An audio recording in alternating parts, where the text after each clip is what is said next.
D'entrada, 4 campions del món més Leo Messi a la banqueta. Un Messi que reia en arrencar el partit, però que ha acabat la primera part mossegant-se les ungles. El motiu? El 0-0 del descans. La culpa?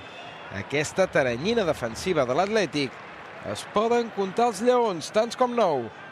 Si Messi està nerviós i el tècnic de l'Atlètic està per bromes, és que la cosa pinta bé pels bascos. En el primer temps, tot el perill del Barça en xuts de fora l'àrea. Al quart d'hora de la segona part, el Barça ja jugava amb la davantera titular. Ha entrat Messi, ha entrat Villa i s'ha quedat Pedro. Protagonista el canari de l'ensurt de la nit. A més de bo, avui també sabem que és de goma i que la tàctica de plantar l'autocar, per més antiga que sigui, encara dona fruits. L'eslàlom impossible de Messi l'ha frenat l'àrbitre.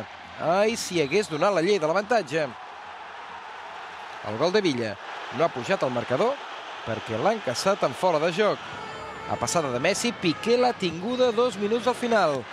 Ni és davanter ni és esquerrà, però Piqué sempre acaba trepitjant àrea en un moment o altre. Cara de preocupat Guardiola en acabar el partit? Més aviat no. El caixa o faixa el 5 o 6 de gener, a Sant Mamés.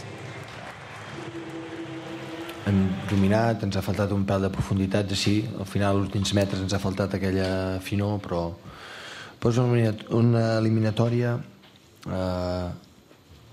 Dos resultats ens aniran bé pel partit de tornada, descansar uns dies, preparar molt bé el Levante, que és el partit dels perillosos de l'any. Ja l'any passat ja ho va demostrar amb el Villarreal i sempre és així, el primer partit. I anirem a Sant Mamés el dia Reis, amb clan ple, a jugar un partit típic de Copa, en l'estadi més de Copa de tot Espanya, i a tornar, si són capaços de respondre a les expectatives, i passar quarts.